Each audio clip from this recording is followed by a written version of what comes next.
안녕하세요. 서울브라운치과 대표원장 송창호입니다. 오늘은 웃을 때 가장 먼저 보이는 치아와 잇몸, 스마일 라인에 직접적인 영향을 미치는 미백에 관한 이야기를 해보려고 합니다. 가장 먼저 쉽게 접근할 수 있는 방법은 식사 후나 음료를 마신 후 착색이 생기기 전 양치를 하는 방법이 있습니다. 하지만 양치만으로는 이미 착색이 되어 있는 경우 미백은 거의 불가능에 가깝기 때문에 치과에서 진행하는 미백이나 시중에서 구할 수 있는 미백 제품들을 사용하십니다. 우선 미백에 대해 설명드리려면 치아의 구조 중 범낭질에 대해 설명을 드려야 하는데, 범낭질은 구강 내 노출되는 치아의 최외곽층으로 인체에서 가장 단단한 조직이지만 재생 능력이 없기에 임상적으로 매우 세심한 관리가 필요합니다. 보통은 범낭질의 착색을 지우기 위해 치아 미백을 진행하는 경우가 많은데, 착색의 원인에는 외인성 착색과 내인성 착색으로 분류할 수 있으며, 우선 외인성 착색으로 가장 흔하게 나타나는 음식물에 의한 착색으로는 커피나 홍차, 레드와인에 함유되어 있는 탄닌이나 폴리페놀 성분과 카레에 함유된 강황 성분 등이 강력하게 착색을 일으키고, 흡연 역시 타르와 니코틴이 범낭질에 달라붙어 갈색이나 검은색 착색을 일으키고, 니코틴은 산소와 결합되면 노랗게 변하는 특성을 가지고 있습니다. 그리고 구강 내에 색소를 형성하는 세균이 많을 경우 치아와 잇몸 경계선을 따라 검은색이나 주황색을 나타내기도 합니다. 또한 치과에서 처방받아 사용하는 가글액의 경우 장기간 사용 시 음식물에 함유되어 있는 탄닌과 반응하여 갈색으로 착색을 일으키기도 합니다. 내인성 착색으로는 가장 흔한 노화로 인하여 치아의 범낭질이 마모하여 범낭질 내부에 존재하는 상아질이 노란색을 띠는데, 이로 인하여 치아가 전체적으로 노랗고 어둡게 보이기도 합니다. 또한 치아의 형성기에 과도한 양의 불소를 섭취하면 범낭질의 석회화가 불완전해져 표면에 하얀색 반점이나 불규칙한 갈색 반점이 생길 수 있습니다. 그리고 외상으로 인하여 치아 내부의 신경이 괴사하거나 신경치료 후 혈액이 상아질 내부로 침투하여 치아가 어둡게 변하기도 합니다. 우선 화학적으로 접근하였을 때 범낭질은 칼슘과 인으로 구성되어 있는 하이드록시아파타이트라는 성분이 약 96%의 주된 성분이고, 유기질 및 수분이 약 4%의 구조를 나타냅니다. 범낭질의 화학적인 설명은 미백이 어떻게 진행되는지에 대해 설명이 필요한데, 치아 미백은 범낭질 표면을 깎아내는 것이 아니라 화학적 산화 반응을 통해 색소를 분해하는 시술입니다.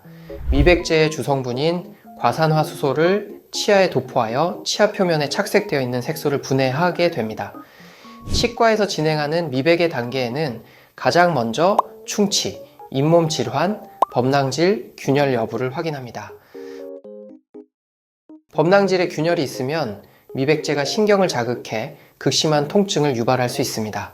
또한 치아 표면에 치석이나 플라그가 있다면 미백이 제대로 되지 않을 수 있기에 스케일링을 선행합니다. 치아의 색상은 무작정 하얀색이 아니라 치과에서 치아 색상을 기록하고 소통할 때 글로벌 표준으로 통하는 브이타사의 쉐이드 가이드라는 제품으로 색상을 확인하는데, 색조, 명도, 채도로 색조는 4단계로 A타입은 한국인을 포함한 동양인에게 가장 흔한 색상이고, B타입은 밝고 노란 기운이 도는 치아, C타입은 무채색에 가까운 어두운 톤, D타입은 붉은 기가 도는 회색 톤. 숫자는 1부터 4까지로 분류되며, 숫자가 낮을수록 명도가 높고 채도가 낮고, G에 가까울수록 명도가 낮고 채도가 높습니다. 스케일링 이후 쉐이드 가이드를 치아에 대고 현재의 색상 등급을 확인합니다. 과산화수소가 잇몸에 닿으면 화상을 입을 수 있기에 잇몸 라인에 따라 치아와 잇몸을 격리시킬 수 있게 특수한 보호제를 도포합니다. 그 다음 약 15에서 40%의 농도의 전문가용 과산화수소 젤을 범낭질 표면에 1mm 두께로 균일하게 바릅니다. 그 이후 산화 반응을 촉진하는 특수 LED 또는 레이저 광선을 15분 내외로 주사합니다. 해당 과정을 3에서 4회 반복합니다. 해당 단계가 끝나면 미백제와 잇몸 보호제를 깨끗이 제거하고 물로 헹굽니다. 현재 나와 있는 치아 미백 중에선 가장 효과가 있지만 범낭질에 탈수 현상으로 시린 증상이 나타날 수 있기에 지각과민 처치제나 불소를 도포합니다.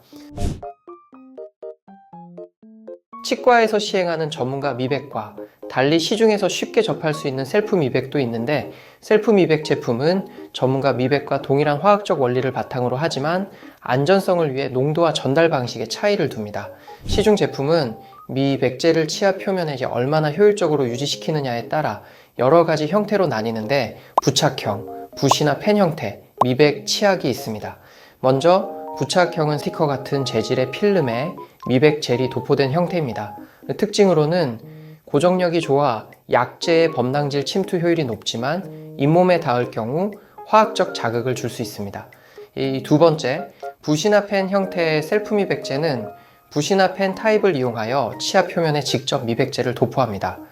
특징으로는 원하는 치아에만 국소적으로 사용하기 편리하지만 입술이나 혀에 의해 쉽게 닦여나가거나 침에 의해 농도가 낮아지는 한계가 있습니다. 마지막 미백 치약은 대부분 미세한 연마제를 통해 표면의 외부 착색을 물리적으로 제거하는 방식입니다. 일부 제품에는 저농도 과산화수소가 포함되어 화학적 미백을 보조하기도 합니다. 하지만 공인되지 않고 허가받지 않은 산성 성분의 미백제나 과도한 연마제가 포함된 제품은 범랑질 표면을 부식시켜 치아를 거칠게 만들고 재착색을 가속화할 수 있습니다. 또한 농도가 낮아 효과가 낮게 나타나는 경우 사용 빈도가 정해진 것보다 자주 사용하게 된다면 실인 증상을 유발할 수 있습니다. 또한 미백제가 고르게 분포되지 않는 경우 얼룩덜룩한 결과가 나타날 수 있습니다. 그렇기 때문에 시중의 셀프 미백 제품은 전문가 미백의 관리형 버전이라고 이해해야 하시는 게 편합니다. 범랑질의 구조적 특징상 낮은 농도의 약제가 깊은 곳의 색소까지 도달하려면 오랜 시간이 걸립니다. 또한 잇몸 보호 장치 없이 사용하기 때문에 잇몸 자극에 주의해야 하며, 그렇게 사용 전 치과에서 범랑질 상태를 먼저 진단받은 후 전문가 미백과 병행하는 것이 가장 효과적이고 안전합니다. 하지만 웃을 때 잇몸도 검게 보이는 경우가 있는데, 멜라닌이라는 색소가 침착되는 경우 검게 보이기도 합니다.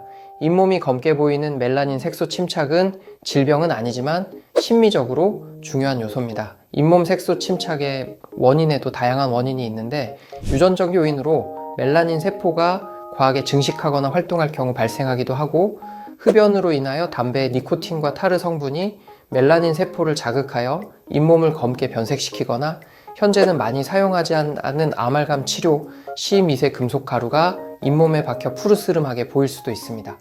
멜라닌 색소는 잇몸 상피의 가장 깊은 곳인 기저층에 존재합니다. 따라서 치료의 핵심은 색소가 포함된 상피층을 얇게 제거하고 새로운 상피가 재생되게 하는 것입니다. 대표적으로 시술하는 방법에는 레이저나 메스, 치과용 벌을 사용하여 착색 부위를 제거하는 게 있는데, 가장 대중적으로 사용되는 레이저로 삭제하는 건 특정 파장의 레이저 에너지가 멜라닌 색소에 선택적으로 흡수되어 파괴시킵니다. 해당 술식은 출혈이 거의 없고 회복이 빠르고 통증이 적으나 확실한 제거를 장담하기는 어렵습니다. 그렇기에 환자의 상태에 따라 메스나 치과용 벌을 사용하여 물리적으로 깎아내는 방법이 있지만, 해당 술식은 통증이 레이저보다 아프고 회복이 더딘 단점이 있습니다. 시술 후 최대 2일간 따끔거릴 수 있으며 잇몸 보호를 위해 필요시 치주팩을 부착합니다. 또한 자극적인 음식이나 산성이 강한 음식은 상처를 낸 부위를 자극하기에 일주일 정도는 피하는 것을 권장합니다. 마지막으로 외상으로 인하여 치아 내부의 신경이 괴사한 경우 치아의 외부가 아닌 내부가 검게 변하여 보철물이 거뭇거뭇하게 보이는 증상에는 실활치 미백이라고 하는 술식을 사용하는데, 치아 내부에 혈액 성분이나 단백질 대사산물이 산가지 구조 속에 침투했기 때문입니다. 이 실활치 미백은 이를 내부에서 화학적으로 분해하는 시술입니다. 일반적인 미백이 범랑질 외부에서 침투하는 방식이라면, 실활치 미백은 치아 내부에 미백제를 넣고 지켜보는 방식으로 주로 과붕산 나트륨과 증류수를 혼합하거나 필요시 저농도의 과산화수소를 병용합니다. 보통 일주일 정도면 내부 변색이 해결되며 빛이 범랑질을 통과해 다시 산란되는 방식이 정상화되어 치아가 투명하고 밝게 보이게 됩니다. 오늘은 치과에서 시행하는 미백에 대해 알아보았습니다. 하지만 오늘 언급드리지 못한 약물로 인한 부작용으로 치아의 착색이 이루어져 일반적인 방법으로는 치유가 어려운 경우에 대한 설명을 드리지 못하였는데, 다음 시간엔 해당 내용에 대한 설명과 라미네이트에 관한 내용을 알려드리겠습니다. 시청해주셔서 감사합니다.